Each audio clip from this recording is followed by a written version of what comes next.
Salut les Spider Slayers! L'accent français, quoi. Spider-Man arrive à nos portes et qui dit un nouveau set dit également un nouveau top 10. Et juste avant de commencer le top 10, je vous invite à acheter vos cartes via le Rémi Card Trader et utiliser le code promo ASG10 pour 10% de réduction sur vos cartes. On va commencer sans plus tarder avec des mentions honorables. Black Cat, Cunning Thief, 5 mana 2-3 en noir, qui va dire que lorsqu'elle rentre en jeu, on pourra checker le top 9 de la librairie de quelqu'un, en exiler 2 face down et on pourra les jouer tant qu'il reste exilé. Le reste va aller en dessous, bien entendu. Et on pourra le dépenser avec n'importe quel type de mana. Black Cat, je trouvais ça juste intéressant. Je me disais, hey yo, c'est Gonti, c'est stéroïde. Oui, ça coûte 1 mana de plus, mais tu creuses vraiment plus loin dans le deck. Et en plus, ça te donne 2 cartes. Je trouve qu'en noir, des fois, c'est difficile de faire du card advantage quand on joue pas une stratégie, justement, sacrifice. Puis là, dans le cas de Black Cat, si on joue une stratégie un peu genre Blinky, maybe en Dimir, ou peut-être même en, je sais pas moi, en Golgari, ça sonne bizarre, mais peut-être en Orzhov. C'est des couleurs qui vont vraiment chercher à aller jouer justement Blink, mais des fois c'est peut-être difficile de justement trouver du card draw synergique. Là je trouve que Black Cat ici, en plus d'être une carte cool parce que tu voles 2 cartes à ton adversaire parmi le top 9, elle te permet en plus de ça de quand même vraiment faire un sérieux card advantage. C'est l'équivalent d'un Mold Drifter de la librairie de quelqu'un, mais parmi le top 9. Donc je pense qu'il y a vraiment de sérieux decks qui veulent jouer cette carte-là. Donc bref, je vous rentre ça dans votre arsenal. Après ça, Shadow of the Goblin, toujours dans nos mentions honorables. 2 mana à notre first main phase, on va pouvoir défausser une carte. Et si on le fait, on pige une carte. Donc ça va juste nous permettre d'améliorer notre main. Et aussi, ça a l'habilité que dès qu'on joue un land ou qu'on casse un spell d'ailleurs que de notre main, l'enchaînement va faire 1 dégât à chaque adversaire. Tous les decks qui castent de l'exil, tous les decks qui castent du cimetière, tous les decks qui jouent avec le cascade, tous les decks qui veulent jouer avec Mayhem ou Madness, ce genre d'effet-là, tu en cherches mais tellement, parce que ce petit ping-là n'a pas l'air super impressionnant à lui-même, à lui tout seul, mais c'est à force de cumuler ce genre de petits effets-là que là, tu te mets à vraiment mettre des tartes à tes adversaires, puis clairement, tu vas pas faire passer leur point de vie de 40 à 0 avec juste cette carte-là. Mais si, dans la partie, ça leur enlève, je sais pas moi, un 8 HP, un 10 HP, ben tu as déjà fait le corps de ton travail pour chaque adversaire. Fait que, moi, je pense que c'est vraiment impactant, puis ça coûte juste 2 mana. Puis en plus de ça, tu as l'effet qu'à chaque tour, tu peux juste améliorer ta main, essayer de creuser pour des lanes, essayer de creuser pour curver. En late game, quand t'es mana flood, ben, tu défausses des lanes pour essayer de piger du gaz et tout ça. On avait eu une carte dans Modern Horizon qui avait un peu le même genre d'effet de justement pigner les adversaires. Je le trouve quasiment plus intéressant celui-là, parce que justement il y a l'effet passif d'à chaque tour de pouvoir un peu creuser dans le pack. Puis ben ça ressemble à ça. Puis nos 2 dernières cartes pour nos mentions honorables, on a 2 lands. On a Urban Retreat si vous jouez Bant. C'est un 3-land Bant qui va juste améliorer, ben qui va pas améliorer, mais je veux dire qui va être meilleur que celui qui existait déjà. On a l'habilité pour 2 mana de retourner une créature qui est tape qu'on contrôle dans nos mains pour mettre le land en jeu directement à partir de notre main. On peut juste l'activer en sorcery. Mais ben si tu joues, je sais pas moi, des elfes à mana, si tu joues, moi je sais pas, juste des créatures qui vont pouvoir aller en début de game attaquer dans tes adversaires, ben bonsoir, tu payes 2 mana puis tu as l'équivalent d'un Steve si on veut, d'un Sakura Tribuilder. Oui, ça va pas le chercher du deck, mais ça permet quand même de faire un Ramp and Grow, de juste directement le mettre en jeu de ta main. Donc c'est un deck qui pioche beaucoup, ou juste en général c'est un deck créature honestly en ban qui joue pas juste des gros monstres. Ben go for it man, même si vous jouez en plus Flicker, ben c'est une manière vraiment cool de vous permettre de retourner vos créatures dans vos mains pour les rejouer puis d'avoir l'effet d'un blink dans l'idée. Je pense que c'est un terrain qui va pouvoir vraiment remplacer le vieux terrain tout dégueu de Tarkir, puis avoir un effet quand même impressionnant, je dirais. Donc, yes. Puis un autre terrain, je pense qu'on a moins parlé, c'est Delhi Boggle Building. C'est un land qui va t'aider pour du colorless, pouvoir filtrer un mana de n'importe quelle couleur pour faire le mana de ton choix. Et il y a l'habilité qui nous importe beaucoup. Pour un mana, on tape, on pourra faire qu'une créature légendaire gagne menace jusqu'à la fin du tour et ça s'active seulement en sorcery. Je me disais, c'était un deck monocouleur ou à la grosse limite 2 couleurs qui joue pas nécessairement de terrain qui permettent de donner de l'évasion. Là, le monde va me dire, oui, mais Rogue's Passage, puis l'autre, tu peux jouer dans tous les decks vu que c'est colorless. Fair enough.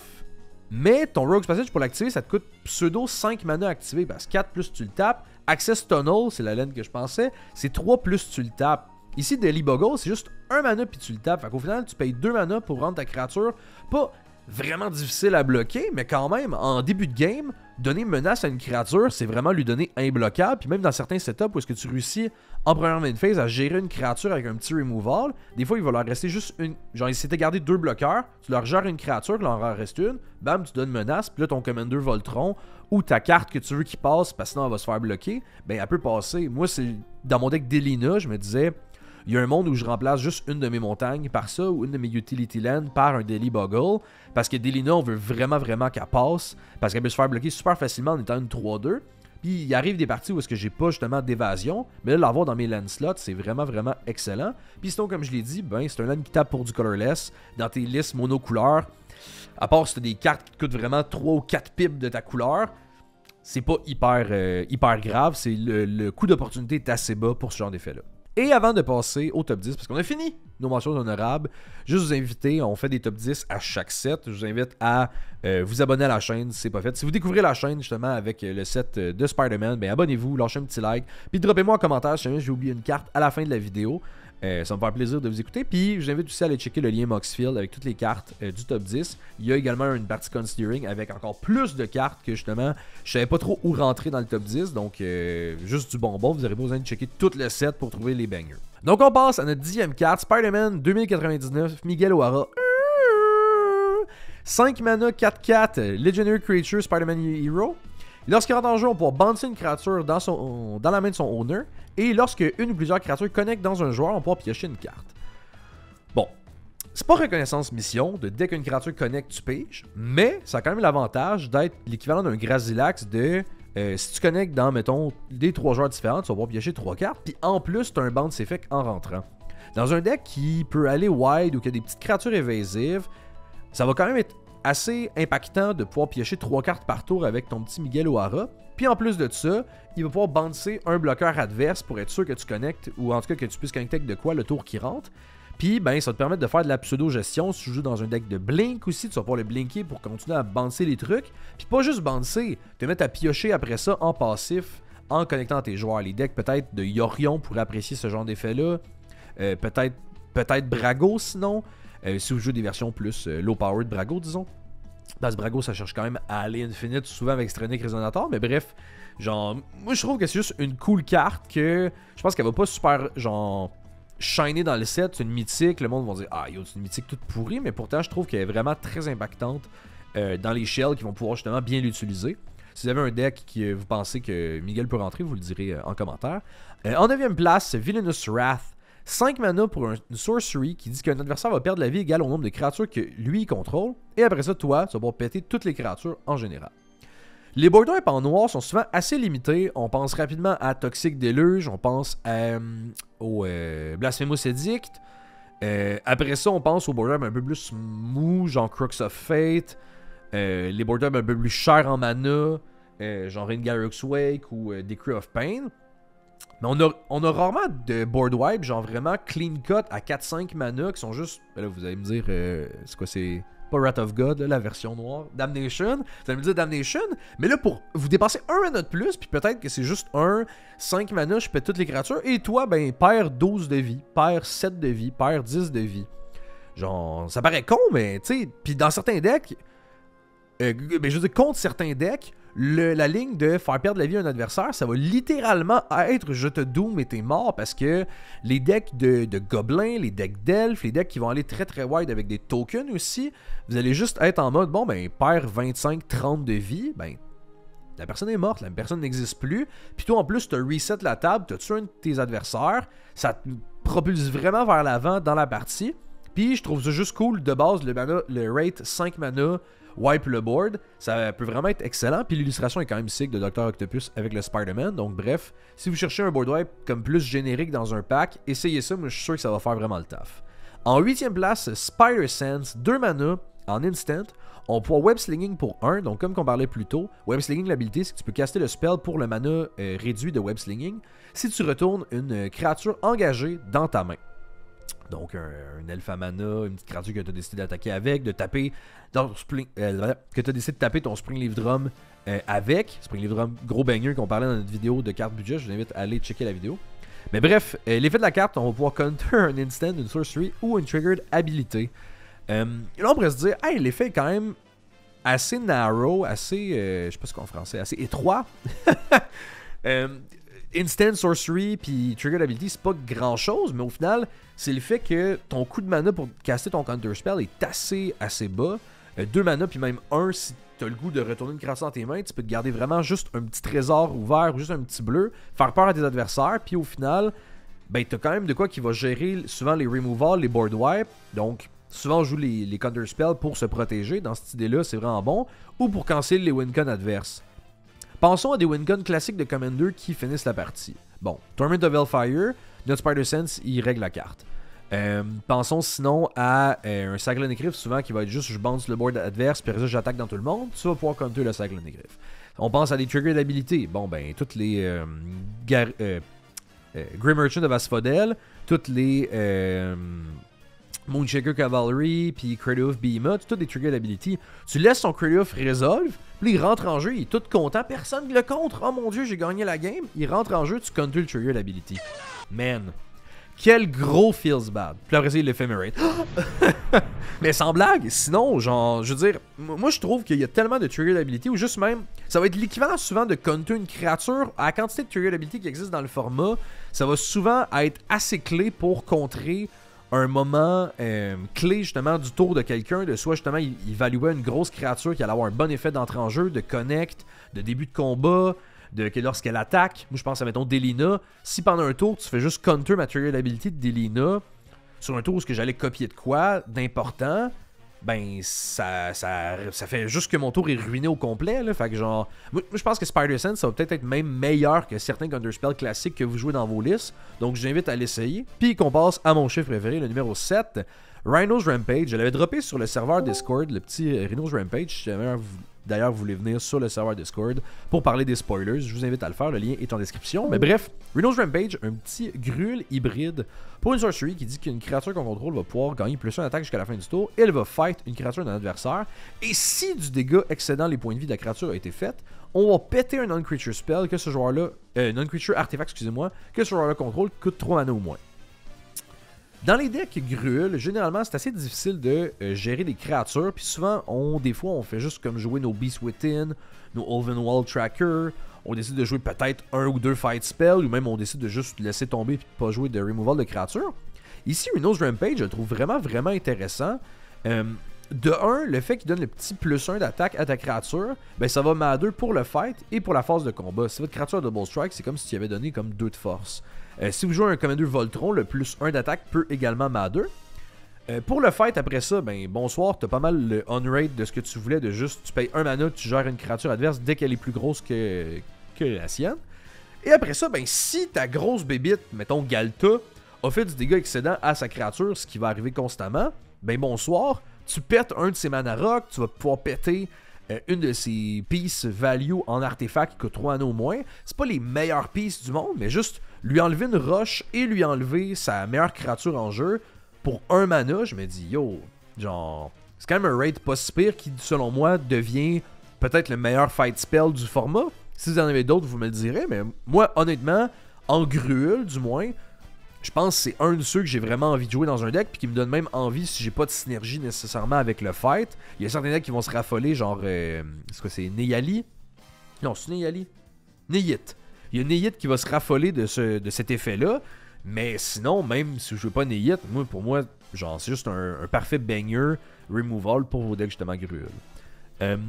On passe en 6ème position avec Spider-Man Miles Morales à 6 mana, 5-5 Vigilance Trample. Lorsqu'il rentre en jeu ou lorsqu'il attaque, on met un compteur sur chaque autre créature qu'on contrôle. Et ces créatures-là vont gagner Trample jusqu'à la fin du tour. Miles Morales, honnêtement, depuis qu'il a été spoilé, j'ai fait plein de listes pour justement les Patreons ou juste en général. Je cuisine beaucoup de listes souvent dans la vie de tous les jours. Et Miles Morales, j'ai remarqué que je le rendrais dans beaucoup de listes. Je joue des fois, genre des decks. Des fois, tu fais un deck un peu plus stumpy. Je trouvais juste que c'était une cool carte à mettre pour juste gonfler la team un petit peu. Puis ils gagnent tout piétinement. Fait que là, ils peuvent tout de suite commencer à frapper et être vraiment impactantes. Le fait qu'il y ait Vigilance Trample aussi, ça MA2 parce que tu vas pouvoir attaquer à chaque tour avec, puis le garder en bloqueur qui va quand même être assez gros, assez ton, donc le monde va pas pouvoir te swing back. Et ce qui est cool, surtout sur le Spider-Man Miles Morales, c'est quand tu synergises avec des compteurs +1/+1. Parce que là, si tu as des effets de Harden Scale ou des effets qui doublent ou qui trigger quand tu mets des compteurs +1/+1, Ben bonsoir, Miles Morales, il le met sur toutes tes créatures. Donc on passe au Daddy Pink de ce monde qui disent que dès qu'un compteur est mis, tu pioches une carte. Mais là, whoops, tu joues Miles Morales, tu piges pour chaque créature que tu contrôles. C'est un Hardened Scale, mais whoops, tu mets 2 compteurs sur chaque créature. Je trouve que ça devient vraiment explosif, puis il vient vraiment comme t'aider profondément dans ta stratégie de mettre des marqueurs sur toute ta team, justement. Donc tous tes trucs qui trigger, ils vont trigger à 15 000 dans le tapis.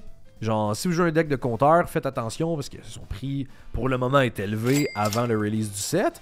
Mais peut-être que son prix va justement baisser, puis ça va peut-être être un bon moment justement pour acheter le petit Miles Morales pour vos decks de compteurs. Un gros merci à tous les dieux qui supportent la chaîne, le Reg, Little Cracking, Phil, Newin, Saint-Bennett et Ethan. Et un énorme merci à nos dieux pharaons, Davina Jones et Lynx. Un autre Spider-Man, le Spider-Man spectaculaire, Spectacular Spider-Man. Pour 2 mana, 3-2 flash, on va payer 1 mana pour lui donner Flying. On s'en fout. C'est vraiment pas pour ça qu'on joue la carte. Et pour 1 mana, on pourra surtout le sacrifier pour que nos créatures gagnent X-Proof et indestructible jusqu'à la fin du tour. On voit déjà dans les decks le petit flyer Spirit qui va apparaître ici, qui donne justement indestructible lorsqu'on le sacrifie. Puis il n'y a pas de coût pour le sacrifier, mais c'est quand même très dicté d'avance que tu as cette bébête-là en jeu, puisqu'elle est sur ton field, elle existe. Puis ben, le monde, ils vont pas nécessairement claquer de board wipe ou ils vont essayer de le gérer, puis après ça, de jouer leur board wipe. Avec le Spectacular Spider-Man, ce qui est cool, c'est que vu qu'il y a Flash, ben, tu vas pouvoir le jouer à la fin du tour de quelqu'un pour après ça pouvoir potentiellement avoir un attaquant si ça tente, mais sinon juste garder un 3 mana ouvert à chaque tour, peut-être pas en début de game, mais quand tu es rendu avec un board set impactant, tu gardes ton 3 mana ouvert et là tu peux flasher ton Spider-Man et tout de suite le sacrifier pour avoir ton effet de X-Proof indestructible pour protéger ta team. Les effets indestructibles, à Star, ça protège plus sur nécessairement toutes les wipes. Mais avoir X-Proof, ça protège en plus des gestions mono-cibles. Ou des fois de certaines gestions qui ciblent plusieurs trucs. On penserait, mettons, à Curse of the Swine. Mais là, justement, Spectacular Spider-Man va juste être impactant pour faire ça. Il va le donner à toute ta team. Si vous avez des manières de le ramener du cimetière, en blanc, il en existe beaucoup. Vous allez pouvoir répéter son effet plusieurs fois, puis juste comme accumuler tellement de value de protection sur votre board. Pour moi, c'est juste un gros banger à acheter, genre, dès que le set il sort. En plus, vous avez comme une panoplie d'options de choix d'art différents. Fait que allez-y vraiment pour votre préféré, puis comme mettez ça dans vos decks Orzhov, Boros, whatever, qui veulent commit au board. En 4ème place, une carte, je pense qu'il a quand même beaucoup fait parler, Electro Assaulting Battery. 3 mana, 2-3 flying. On perd pas notre mana rouge alors que nos phases se terminent. Et lorsqu'on lance un Instant Sorcery, on pourra ajouter un mana rouge. Et lorsqu'il quitte le terrain, on pourra payer X pour qu'il fasse X de dégâts à un joueur. Bon, on voit Electro. Tout de suite, on pense à Burgy. Burgy, une carte excellente du format qui, dès qu'on lance un sort, on fait un mana rouge. Ici, c'est un petit peu plus restrictif, c'est juste sur tes Instant Sorcery. Mais reste que des cartes comme Urabrask prouvent que ce genre d'effets-là sont très puissants. Puis là, ici, il coûte même un mana de moins qu'Urabrask. Ce qui est cool aussi, c'est que si vous n'avez pas besoin du mana rouge, parce que maintenant c'est votre dernier spell du tour, ou vous êtes mis à jouer des rituels, ou je sais pas, puis là, finalement, vous n'avez pas réussi à tomber sur les bonnes cartes à piger, puis là, votre loop s'arrête, puis là, vous avez plein de mana rouge que vous n'utiliserez plus, mais votre mana rouge va juste rester pour le tour d'après, ou lorsque Electro va quitter le terrain, en se faisant justement gérer ou sur un board wipe, sur un removal. Puis là, tout votre mana rouge que vous avez poolé, ben oups, vous le balancez dans la face du gars qui vous a géré votre électro, juste en mode, ben garde, t'as voulu gérer mon électro, ben mange-toi ça dans la gueule. Il va nous permettre aussi de juste comme continuer à spellsling dans nos decks justement, IZ Spellslinger. Donc tu casses un Instant Sorcery à 1-2 mana, tu refais un mana rouge, t'en rejoues un autre, tu refais un mana rouge, t'en rejoues un autre. Puis là, il va continuer à juste pouvoir funnel notre mana là-dedans. Puis, je sais pas, juste, pour moi, il n'y a pas grand chose à dire sur la carte à part, elle fait beaucoup de mana, elle a flying, donc elle va pouvoir passer, aller prendre justement toujours le classique initiative monarchie, aller frapper dans nos batailles. Puis, ben, il y a un effet comme quand même cool quand il quitte le jeu. Si t'as plein de mana, tu vas pouvoir legit doom un joueur. Je verrais peut-être même un monde où tu réussis à accumuler tellement de mana, mais tu trouves pas de win con, que tu gaspilles un removal sur ton propre électro pour juste doom un joueur directement dans sa gueule. Si tu réussis à donner lifelink, dans certains packs, I guess que ça pourrait arriver, ou infect, électro va pouvoir tuer un joueur directement, ou te soigner de beaucoup dans le cas de lifelink. On passe dans le top 3 et on commence avec une carte tellement forte qui je pense qu'il va rentrer dans beaucoup de decks. Agent Venom, 3 mana, 2-3 flash menace. Et dès qu'un non-token creature qu'on contrôle meurt, on pige une carte et on perd une vie. On reconnaît cette carte-là à Midnight Reaper, qui a littéralement le même texte, à une exception près, le fait qu'il n'y a pas Flash, et le fait que Midnight Reaper, c'est lui qui nous fait du dégât, versus Agent Venom, on perd de la vie. Donc si on lui donne Lifelink au Midnight Reaper, on va pouvoir se re-soigner back et donc pas perdre de vie. Mais ici, le Flash, je le trouve quand même nice, parce que en début de game, télégraphier nos plays. Si les gens ont en début de game un Playcrafter ou un Hackers Marauder, ils vont pouvoir le jouer en curve et tout de suite qu'on sacrifie notre Midnight Reaper et perdre la value inhérente qu'on aurait sur les prochains tours. Mais là, avec l'agent Venom, on peut le garder en main, le sandbag justement comme ça. Et à la fin du tour du gars juste avant nous, ben bam, on joue notre agent Venom. Et là, après ça, on peut untap et là, tout de suite faire notre stratégie de sacrifice, commencer à piger des cartes. Le fait qu'il y ait menace aussi, un keyword, je trouve, quand même assez underrated menace parce que au final, on est quand même souvent content quand on a une créature avec menace qui attaque, parce que soit justement, elle va permettre de connecter, donc de mettre des blessures, ou elle va être bloquée, mais on va être obligé de chum block souvent avec 2 créatures, et donc on est souvent gagnant parce qu'on enlève 2 bloqueurs à l'ennemi en guise qui sauve quelques HP. Donc sur les phases d'attaque supplémentaires, sur les phases d'attaque, je veux dire, des prochains tours, le gars aura moins de bloqueurs justement pour bloquer, ou sur les phases d'attaque des autres joueurs, la personne aura moins de bloqueurs justement pour bloquer. Donc vraiment cool keyword menace. Puis, je faisais une petite parenthèse parce que c'est vraiment pas, je joue pas Agent Venom pour le fait qu'il y a menace. Mais sinon, à part de ça, tu sais, juste le fait d'avoir une autre option à 3 mana qui nous fait piocher des cartes dans nos decks sacrifice, aristocrate, c'est juste vraiment intéressant. Puis juste comme, selon moi, juste un staple de ces decks-là pour les années à venir.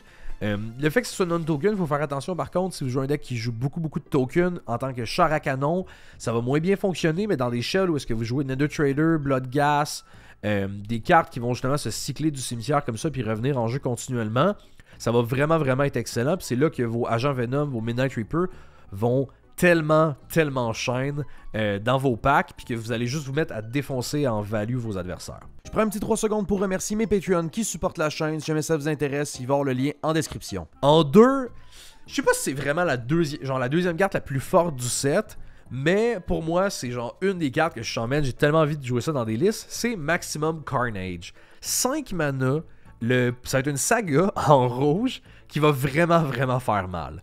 Le premier mode, le premier effet, lorsque la saga va rentrer en jeu, ça va être legit un Disrupt Decorum, mais meilleur. En fait, ça va même être l'effet de carte dure. Donc jusqu'à la fin du prochain tour, chaque créature va devoir attaquer à chaque combat si elle est capable, et elle va attaquer un joueur autre que nous si possible.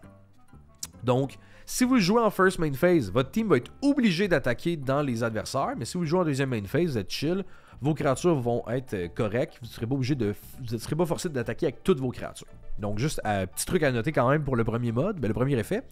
Le deuxième chapitre, on peut acheter 3 mana rouges dans notre pool. Intéressant, du petit ramp ou en tout cas un petit ritual juste gratuit. Et le troisième chapter, la saga va faire 5 dégâts à chaque adversaire. Genre, Disrupt Decorum, c'est pas une carte que moi j'apprécie tant que ça, même si j'aime ça saupoudrer du gold dans chacune de mes listes. Mais là, ici, pour 1 mana de plus, on a Disrupt Decorum, mais meilleur, comme on a dit, c'est vraiment l'effet de carte dure. Parce que la différence entre les deux, si vous ne le saviez pas, c'est que Disrupt Decorum, c'est bonsoir, toutes les créatures doivent attaquer qui sont en jeu. Mais carte dure, c'est toutes les créatures en général sont forcées d'attaquer. Donc, là, vous vous dites, il n'y a pas tant de différence sur ce que tu viens de dire, mais la différence, c'est que si les gens jouent des créatures avec haste ou font des tokens, mettons, qui gagnent haste pour le combat, ils vont être forcés d'attaquer eux aussi dans tes adversaires, puis ils vont être forcés d'attaquer tout court. Versus, mettons, un Disrupt Decorum qui dirait juste les créatures en jeu en ce moment sont goldées. Donc, c'est juste un petit peu meilleur. Puis, dans le cas de Disrupt Decorum, une fois que tu as joué ta carte, après ça, elle touche le cimetière et elle fait plus rien. Dans le cas de Maximum Carnage, le tour d'après, tu regagnes 3 mana que t'avais même pas demandé, que t'étais juste, j'étais content de 5 mana pouvoir goder la table dans l'idée. Là, tu refais un retour sur investissement. Là, ton spell t'a coûté 2 mana dans l'idée. Ça te permet de faire aussi un gros boost de mana parce que là, tu tombes peut-être sur ton tour 6, ton tour 5, whatever. Puis là, t'as 3 mana de plus. Fait que tu peux caster de quoi qui coûte 9 ou 10.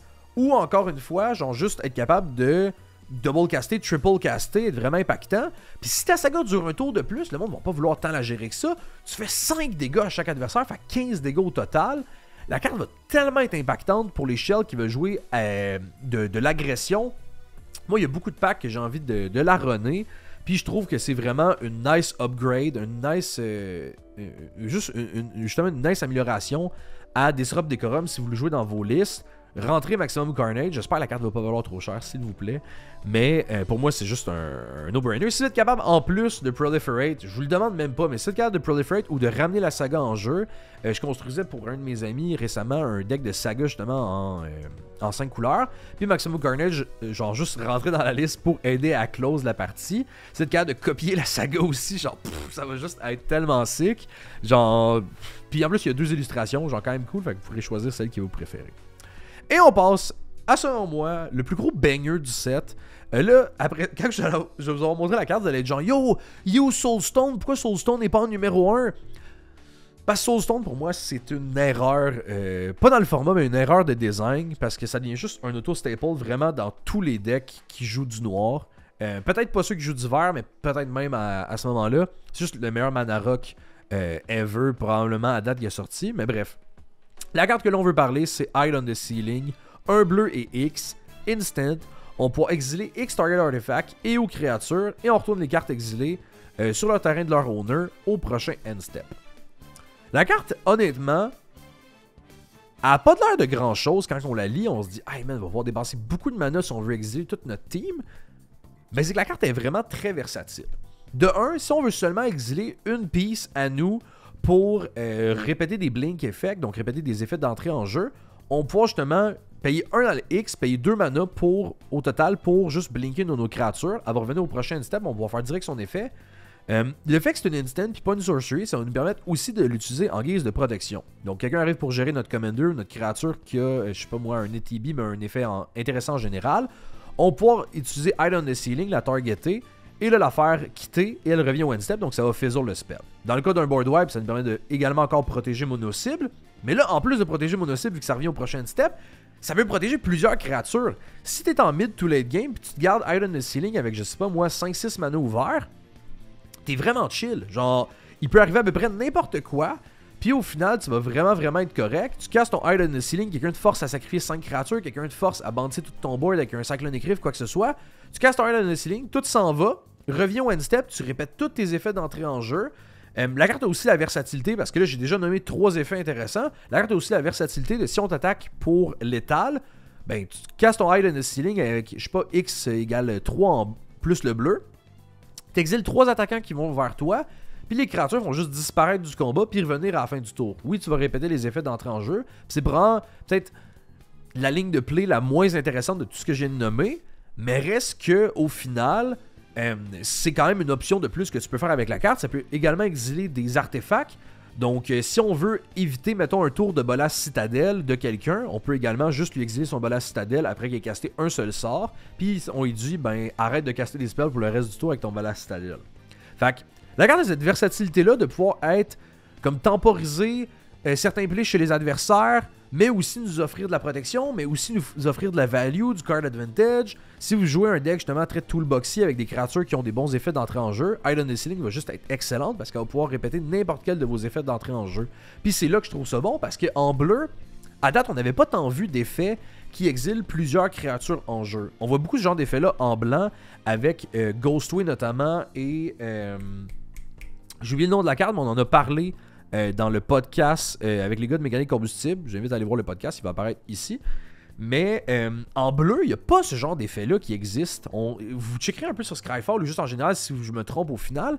Mais il me semble qu'il n'y a pas d'effet vraiment qui dit yo, exile n'importe nombre de créatures puis ils reviennent en jeu. Que ce soit maintenant ou au prochain end step. Mais là, avec Hide on the Ceiling, je trouve que c'est vraiment un rate très potable quand même pour exiler notre team et refaire leurs effets d'entrée en jeu. Puis en plus, avoir toute la versatilité que je viens de nommer. Donc, tous vos packs qui sont Dimir, Izet, qui sont Boros, Jeskai, qui sont mono bleu, puis que vous jouez Flicker, Hide on the Ceiling pour moi est un banger. Même à la limite, si vous avez un deck avec un Commander qui a un bon effet d'entrée en jeu, mais que votre deck n'est pas blinky, j'ai quand même le goût de vous dire que Hide on the Ceiling peut être une belle option de protection et ou de gestion adverse, qui en plus va double en étant un bon effet pour répéter votre Commander, son effet d'entrée en jeu. Donc pour moi, c'est pour ça que ça reste la meilleure carte du set. Je vous invite à vous en procurer quelques copies et tout ça. Puis si on revient sur le Soulstone rapidement, je sais pas combien la carte va coûter pour vrai, mais réfléchissez vraiment au coût d'opportunité. Pas au coût d'opportunité, mais juste au coût de la carte versus le rapport que ça vous donne en power level dans votre deck. Si la carte vaut 50-60$, est-ce que ça vaut vraiment la peine de upgrader votre arcane signet en un arcane signet indestructible qui en plus peut ramener de quoi possiblement en late game? Je sais pas si ça vaut 50$ quand au final vous pourriez peut-être acheter toutes les cartes de la liste d'aujourd'hui pour ce même prix-là. Mais si vous openez la carte dans un booster ou à votre AP, ben faites-vous plaisir, man. Pour moi, c'est juste un no-brainer dans tous vos decks. Genre, yo, le Soulstone est juste... C'est juste un auto-staple, tu commences une liste, bam, tu rentres dedans. C'est pour ça que je disais tantôt que, selon moi, c'est comme une petite erreur de design, parce que je pense qu'il n'y a aucune carte que tu as envie de designer en tant que game designer pour Commander, mettons, puis dire que c'est une carte qui va aller dans chaque Commander deck pour peut-être toute la durée de vie du format. Genre, encore là, ça c'est mon opinion et tout, là. Genre, je veux dire, il y en a des bangers qui sortent, puis moi j'en joue des bangers qui rentrent dans pratiquement tous mes decks et tout, mais je pense qu'il faut pas en faire trop ou faire attention à la quantité qu'on en sort, parce que ça peut avoir après ça quand même des conséquences dommages, que le format commence à se ressembler beaucoup, les listes se ressemblent beaucoup, puis on a moins pas de créativité, mais il y a moins de créativité à faire, je pense, à jouer avec le format. Bref, c'est ce qui concluait notre petite vidéo de Spider-Man, puis probablement que pas longtemps après la sortie de cette vidéo-là, vous devriez voir émerger une autre vidéo sur la chaîne sur 2 commanders que j'ai décidé de brew pour Spider-Man. Donc si jamais la vidéo va exister puis peut-être apparaître ici, si je suis gentil. Mais bref, vous irez la voir, vraiment cool. Brew des decks de Spider-Man, c'est sick. Puis encore une fois, essayez de rejoindre le Discord. Puis si jamais vous aimez la chaîne, ben, vous pouvez liker, vous abonner, puis faire tout le tralala habituel. Merci beaucoup la gang, puis on se dit à la prochaine.